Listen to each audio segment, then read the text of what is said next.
कोलकाता के आरजीकर हॉस्पिटल में महिला चिकित्सक के साथ हुई दुष्कर्म और हत्या की घटना को लेकर के पूरे देश में लाखों की संख्या में चिकित्सक और पैरामेडिकल स्टाफ लगातार धरना दे रहे हैं, हड़ताल कर रहे हैं और सबकी ये मांग है कि जो उसमें आरोपी हैं उनके खिलाफ सख्त से सख्त कार्रवाई हो। बस्ती में डॉक्टर रजत पांडे की अगुवाई में यहाँ पर मेडिकल कॉलेज में तमाम सारे चिकित्सक लगातार हड़ताल पे हैं। आज 15 अगस्त की वजह से हड़ताल रुका हुआ है। हम बात करेंगे क्या कुछ अब तक जो कार्रवाई हुई है, क्या कार्रवाई चाहते हैं और किस जिस तरीके से सीबीआई को ये जांच करने के लिए निर्देशित किया गया सरकार की तरफ से, अब चिकित्सकों की मांग क्या है और किस तरीके का कानून अपनी सुरक्षा को लेकर के और क्या कुछ बदलाव अलग अलग मेडिकल कॉलेजों में चाहते हैं। जो अब तक ये पूरी घटना हुई है किस तरीके से देखते हैं और सरकार की जो अब तक की कार्रवाई है उसको लेकर कितना संतुष्ट हैं आप? देखिए, इसमें दो पहलू है। एक तो ये है कि जो कोलकाता में घटना हुई है उसमें अभी तक केवल एक ही विक्टिम पकड़ा गया है, जबकि ये एक तरह का गैंगरेप का मामला है और कहीं ना कहीं इसमें जो पॉलिटिकल लोग या फिर कुछ भी ऐसे हाई पावर से संबंधित लोग इन्वॉल्व हैं, तो बहुत सारे कल्प्रिट अभी भी बाहर घूम रहे हैं। तो हम लोग चाहते हैं कि जल्द से जल्द जो भी सीबीआई या इंक्वायरी है उसको जल्द से जल्द अपने सबूत जो भी इकट्ठा करके जो इतने भी कल्प्रिट बाहर घूम रहे हैं उनको सजा दी जाए। और इसमें एक दूसरा पहलू यह है कि बाकी मेडिकल कॉलेज में जो भी महिलाएं हैं, जो भी महिलाएं डॉक्टर हैं, रेजिडेंट्स हैं, इंटर्न्स हैं, उनकी सुरक्षा के लिए भी ये किया जाए कि जहां भी ड्यूटी हो एटलीस्ट एक हर एक डॉक्टर के लिए एक separate room, doctor room provide किया जाए और सीसी जो भी वार्ड्स हैं वहां पे सीसीटीवी कैमरे लगाए जाएं और आने जाने के लिए उनको रात में अगर कोई नाइट शिफ्ट लगता है तो उनको आने जाने के लिए वाहन की सुविधा या फीमेल गार्ड की सुविधा की जाए और अधिक से अधिक जो है कैंपस में या जो भी ऐसी जगह है जो भी थोड़ी संवेदनशील पॉइंट है वहां पे अधिक से अधिक लाइट लगाया जाए और अगर हो सके पॉसिबल हो तो मेडिकल कॉलेज के अंदर एक पुलिस बूथ की व्यवस्था की जाए। ऐसा हर मेडिकल कॉलेज में होना चाहिए। हम लोग चाहते हैं हमारे यहाँ भी हो। रही बात स्ट्राइक की, तो कहीं ना कहीं कल हम लोग 2 बजे अपनी स्ट्राइक को कॉल ऑफ करने वाले थे, लेकिन कल रात की घटना के बाद जो कल रात आरजी मेडिकल कॉलेज में बहुत सारे मॉब, मतलब एक तरह से 3-4 हजार लोगों ने डॉक्टरों पर अटैक किया, फीमेल डॉक्टर के हॉस्टल में घुस गए, इमरजेंसी डिपार्टमेंट में घुस गए, गायनी डिपार्टमेंट में घुस गए, वहां घुस के डॉक्टरों की पिटाई की, तोड़ फोड़ की, बहुत सारे डॉक्टरों को कहीं ना कहीं छिप के अपनी जान बचानी पड़ी। तो इसके बाद से बहुत सारे जगहों पे, जैसे आप राजस्थान में ले लीजिए, बिहार में ले लीजिए, वहां तो इमरजेंसी सेवाएं भी ठप हो गई हैं। लेकिन हम लोगों के यहाँ आज 15 अगस्त होने की वजह से हम लोगों ने ओपीडी तो बंद रहती है आज के दिन, लेकिन इमरजेंसी सेवाएं चल रही हैं। लेकिन अगर इसी तरह से चलता रहा और जो भी पश्चिम बंगाल की सरकार है या फिर कलकत्ता हाईकोर्ट इस चीज को संज्ञान में नहीं लेता है, जहां पे डॉक्टर की सेफ्टी अभी भी इतनी बड़ी घटना के बाद भी मतलब एक तरह का क्वेश्चन मार्क लगता है उस सुविधा पे, उनकी सुरक्षा पे, तो हम लोग हो सके कि फिर इस ओपीडी स्ट्राइक को कंटिन्यू कर सकते हैं। जैसा भी होगा आज शाम तक हम लोग पूरे resident doctor association, UP resident doctor association decide करके मे बी इस स्ट्राइक को कंटिन्यू रखें।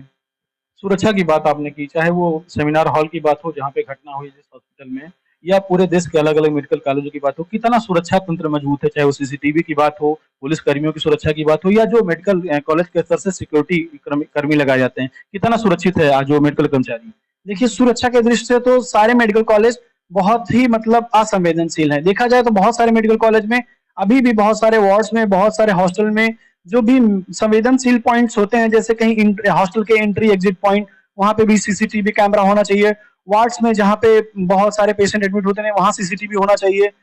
एटलीस्ट कम से कम 100 पेशेंटों के बीच में या 2-3 वार्डों के बीच में एक डॉक्टर रूम तो होना ही चाहिए, जो कि जिसमें वॉशरूम अटैच हो, इस तरीके से चीजें हो ताकि ड्यूटी करने में या नाइट ड्यूटी करने में कोई दिक्कत ना हो। और गार्ड्स की सुविधा बढ़ाई जाए हर फ्लोर पे, या ओपीडी में या इमरजेंसी में या फिर गायनी रूम में या लेबर रूम के बाहर एटलीस्ट गार्ड की तैनाती की जाए। लेकिन ऐसा देखा देखा प्राय ऐसा होता नहीं है और पुलिसकर्मी भी संख्या में उतने होते नहीं है, या पुलिस बूथ भी बहुत जगह, बहुत सारे मेडिकल कॉलेज में कुछ कुछ दूरी पे स्थित है, वो भी एक रीजन है। तो अभी तो बहुत ज्यादा सुरक्षा के लिहाज से यूपी में भी बहुत सारे मेडिकल कॉलेज बहुत ज्यादा सेफ नहीं है।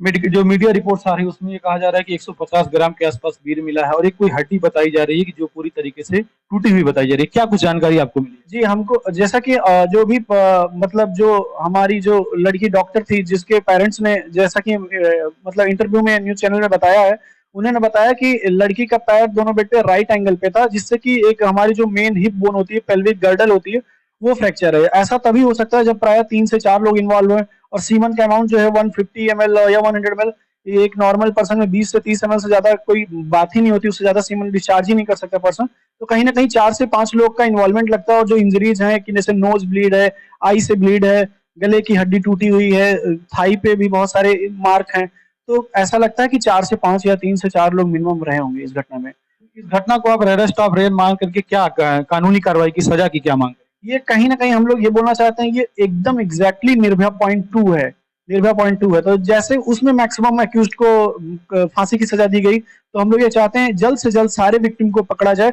और सीबीआई केस को डिस्क्लोज़ करके जो भी कल्प्रिट उनको पकड़ के और जल्द से जल्द उनको फांसी की सज़ा दी जाए। उससे कम सज़ा मतलब मुझे नहीं लगता कि पर्याप्त होगा उनके लिए। जो लेडी डॉक्टर हैं जिनकी मौत हुई है इसमें, उनकी माँ का ये बयान है मीडिया में कि पुलिस ने 3 घंटे तक उनको बिठा के रखा और अपनी बेटी के शव को देखने नहीं दिया। इसको लेकर के कोलकाता पुलिस के बारे में क्या राय रखते हैं? इसमें जो भी उन्होंने बयान दिया कि पहले तो इस घटना को एक तरह का सुसाइड दिखाने की कोशिश की गई, फिर लड़की को साइकोटिक एक तरह का पागलपन जो भी दिखाने की कोशिश की गई, लेकिन फिर जब 2-4 और अगल-बगल के जो फैमिली के इन्वॉल्वमेंट और बगल लोगों का पड़ोसियों का इन्वॉल्वमेंट हुआ, तब जाके कहीं न कहीं और उनको देखने के बाद लगा कि कहीं न कहीं ये गैंगरेप या हत्या की दृष्टि है। तो कुल मिला के कॉलेज के सीन से ही और जैसा ये भी सुनने में आ रहा था कि जहाँ पे ये रेप हुआ सेमिनार रूम, उसके आस-पास तुरंत ही कंस्ट्रक्शन का काम और मरम्मत का कार्य चालू कर गया और कहीं न कहीं ये भी सुनने में आ रहा है कि उस कमरे में आग भी लगाई गई। तो ऐसा देख के लगता है कि कहीं न कहीं पुलिस या फिर जो भी